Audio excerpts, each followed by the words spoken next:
asalaamaaleykum mbokk internet yi seen football TV nuyu naa leen bu baax jeex leen di am mbégte saa su ne dafa leen vidéo mbokk internet yi tey on va parler des cartons jaunes yi xamante ne maa ngi koy gis seen commentaire boobu ba léegi ngeen ma koy laaj joueurs yi xamante ne dañoo am carton jaune à savoir Habib Diarra à savoir Ibrahima Mbaye Kalidou Koulibaly ak Pape Gueye mu nekk 4 joueurs yu xamante ne dañoo am solo trop suñu équipe à part que Ibrahima Mbaye moo si nekk remplaçant mais les autres c'est des titulaires et donc comment jouer. gars yi si vidéo bi ma def sànq nii dama fàttee wax Habib Diallo moo tax dama dagg partie bi dama koy dugal Habib Diallo aussi bokk na si ñi am carton jaune mais jàpp naa ne moom bosom kaam du garaaw noonu parce que Jackson moo ngi fi on a trop d'attaquants Boulaye Dia moo ngi fi Ismaïla Sarr sax moo ngi fi donc moom profilam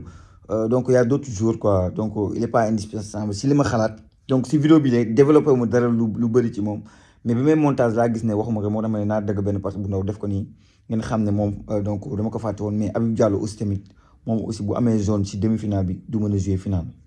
zone là yi xamante ne am na mais avant ça wax leen ñi xamante ne ngeen bëgg blouson aussi gars yi moo ngi daw ba tey blouson yi donte gars yi yokku nañ ko ñu xool na la ñuy ba ngeen am blouson mën a supporter yéen ñi bëgg maillot Sénégal aussi tamit vert blanc noir am na maillot yeneen blouson yëpp blouson yi gën a moins cher am na blouson yi dafa bëri façon en fait donc moom ngeen gis noonu am na yu gën a moins cher am na yeneen yu xamante ne moo bees am na blanc bi am na vert bi tey lañ ko commencé waat jaayaat donc si marché bi donc 77 352 31 01 numéro baa ngi noonu contacté leen ko sama frère la mu jox leen ko incha allah donc gars yi avant may ñëw si affaire de carton jaune parce que am ñoo xam ne règlement boobu am na amul jaar na fii dugg na fi mais vérifié naa bu baax a baax lu am la lu vrai la bu ñu amaatee carton jaune duñu jouer final 1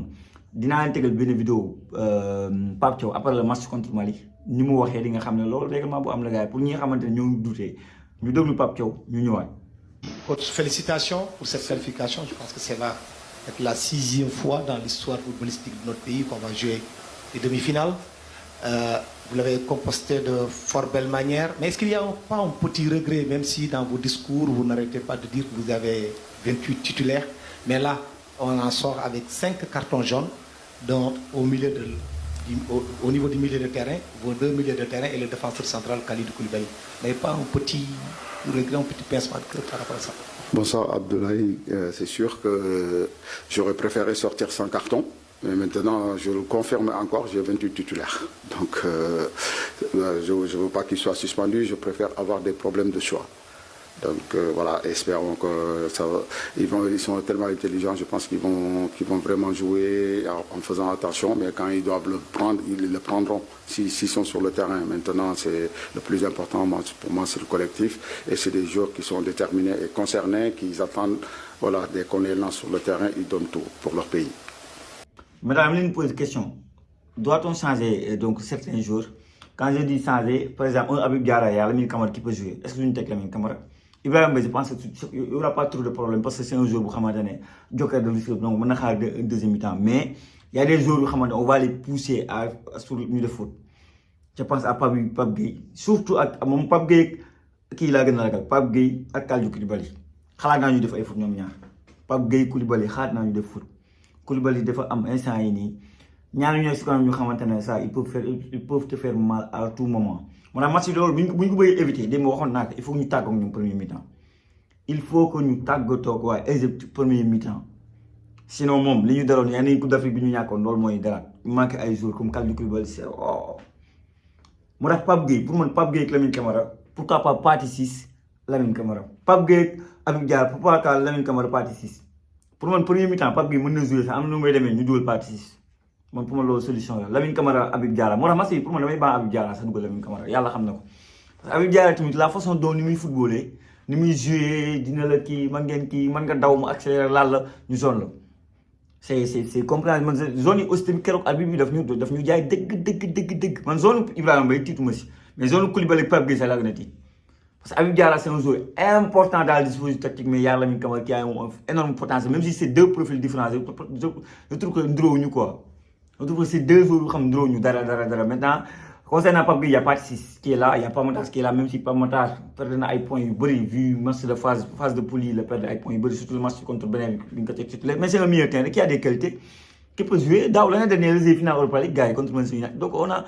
franchement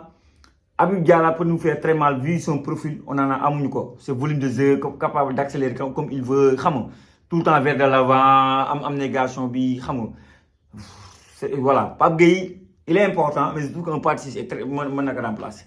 Koulibaly aussi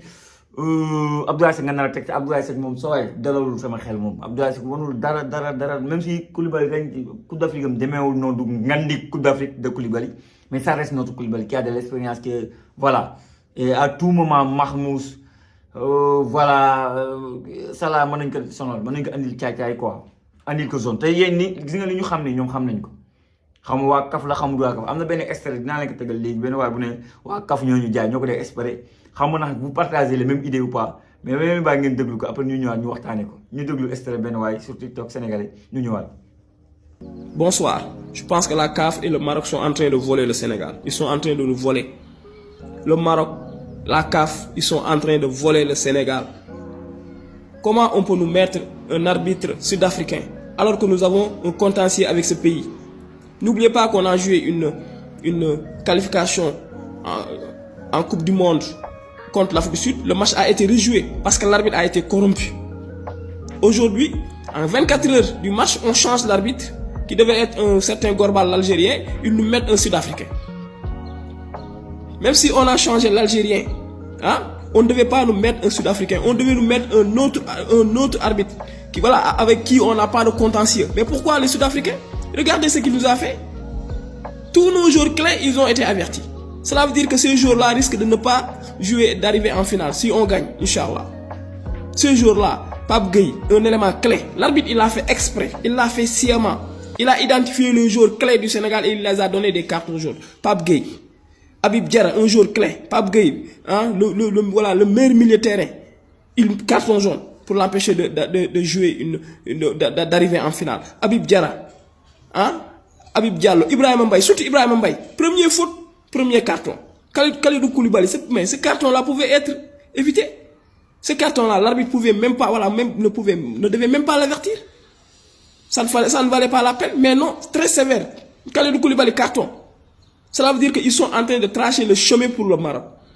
Ils sont en train de tracer le chemin pour que le Maroc gagne cette CAN. Et ça, c'est honte. C'est honte. La CAF, c'est honte. Hier, il y avait bel et bien penalty. La CAF, l'arbitre n'a pas voulu siffler. Contre Tanzanie, penalty. L'arbitre ne siffle pas. Les Marocains, vous êtes en train de voler cette CAN-là. Vous êtes en train de voler cette CAN. Les arbitres-là. Déclaration, êtes-vous d'accord que CAF ils l'ont fait exprès pour tracer le route du Maroc? Est-ce que c'est réellement ça? Maroc, certes, il y a des matchs qui ont été comme nous mettons une penalty. Contre Tanzanie, la dernière minute, bon, pour m'aller, bon, ça est moi, lol. Avec les matchs, mais est-ce que CAF ñoo tracé yoon bi spécialement pour que Maroc jël coupe Maroc génne ko ci Nigeria mon frère man moom ci côté boobu laa dama ne Maroc génne ko ci Nigeria maa ngi gis nag réseaux sociaux ku nekk a ngi wax man mi sax gëm naa loolu que yéen y a des matchs yoo xam ne dañ leen pousser quoi parce que pour que voilà ñu dem parce que boo xoolee Marocains yi bi final jënd nañ ko te final bi jotoo ko jënd nañ ci plateforme yëpp demi final jënd nañ plateforme yëpp pour ñoom day c'est comme si dañuy dem final quoi dañ ko xam maintenant dañu concentré suñu bopp match bi ñu war a concentré ñun Égypte lañu am ko xam Égypte ko xam naar je pense que tout Sénégalais xam nga ne naar day simuler day dof dina la merloo dem moom laa def vidéo ma ne la naar yi dañ lay pousser à bout boo meree mën nga leen mbaj mën nga leen dóor mën nga mbëkkaate Zidane moo dem ba final coupe du monde moo gën a rëy final demi-finale coupe d'Afrique mbëkkaate et c'est Zidane avec toute l'expérience bu mu am nit buy mer du contrôler boppam moo tax faudra faire très attention à Pape Gueye dinañ la pousser loolu mer looloo génn jéem la génn sama jaxase la ils sont conscients que yow da nga am ces zones ils vont tout faire pour te déstabiliser benn mbëkk benn kii benn xaj te fii Afrique la arbitre yi moom saa xam nañ seen nilaar da ngay raay kenn léegi mu ñu zone la beneen zone dañ si kaw arbitre pass daf ñu jaay zone Ibrahima Mbaye zone y a beaucoup de zones comme ça yu mu joxe xaw ma rouge bi mu joxe moo tax mu joxe mais zone bi ko doon joxe kon ni mu neexee quoi en fait moo tax match bi ils vont nous pousser à bout man Ibrahima Mbaye daal sama xel dal na si que jeune joueur la dina dugg deuxième mi-temps si moom nga mën a def faute moom pour mu def faute c'est presque rare c'est très rare mais Koulibaly moom par exemple il aura toujours des joueurs offensifs en face de lui yoo xamante ne dañ koy bëgg a dribbler jàgg dañ koy bëgg a dribbler jégg nga nekk ci leneen donc c'est à lui de faire le taf il aura du travail face à Mahmoud ak Salah il aura du taf de Koulibaly mais man sax man même bu Koulibaly mënul woon jël final bilaay Mamadou Sarr laay teg mais je ne ferai pas confiance à Abdoulaye Seck dana rien contre Abdoulaye Seck mais je trouve qu'il est lent et voilà quoi Mamadou Sarr laay teg mën naa juum nag quoi mën naa juum mais Mamadou Sarr laay teg mais pour moi le milieu terrain vu les cartons jaunes Pathé mu ngi fi Lamine Camara mu ngi fi war nañoo mën a gérer match bi pour moi c'est pas nag avec à la place de Pape Thiaw damay mélange soit dama mets Pape Gueye sur le banc je mets Lamine Camara wala Pathé 6 après mu dugal Pape Gueye en deuxième mi-temps soit je mets Habib Diarra noonu maanaam dinaa ko kii ba mu xam bu fekkee mën nañoo rey match yi premier mi-temps avec nos titulaires ñu rey avec nos titulaires en deuxième mi-temps on change carrément parce qu'on aura besoin de Pape Gueye et Habib Diarra. Actuellement on a notre équipe type et l'équipe type il faut pas qu'il bouge et les zones faudra faire très attention parce que les Égyptiens vont nous pousser à bout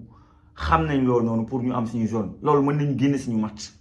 bu ñu génnee suñu match mën nga defat mën nga si am final bi ngay dem séntu sax mën nga ko bañ a am donc on est confiant on reste confiant faudra nag jouer ton football sans passer à ça c'est que football boo commencé xalaat affaire yooyu rek fi muy mujj du neex booy football dana du ma blessé damay prévoir coupe d'Afrique damay blessé comme Ismaïla Sarr Kala lay dem yaa ngi fàtte Ahmed Harit avant la coupe du monde mu ne ma du ma ne fi di penser lii boo fi nee di xalaat loolu sax ku nekk mu blessé donc quatre zones yi c'est vrai am na Pape Thiaw comme li mu si waxee mais dina xool moom nan moo gën mais ku nekk na football club bu lii am bu waree am ñu xamante ne am na du li ñu gënal mais bu waree am day am on a des joueurs clés on a des joueurs importants et comme ni mu ko waxee il a 28 joueurs et tous les 28 joueurs war nañu mën a jouer donc à la place de certains yi xamante ne leen suspendre donc mbokk yi li mu nekk vidéo bi xam yéen ma ko doon laaj boobu ba léegi toog leen ngeen wéetal ma ngeen xaar ma les forces du Sénégal bëgg naa def vidéo bu mel noonu xam nga donc voilà di wax tey jii sama coiffeur bi tey moom dédicace sama coiffure Pape Souley depuis Sénégal fële ca Bargny Ndagañ ne coiffure bu moomee wat ne ko Pape Souley sama karaw gi ñëwagul tey moo tax ma laal casquette nii maa lay nuyu di ziar bu baax a baax di xamante ne yow moom borom baax man ak yow du tey xam nga loolu moom dama lay bégee bu baax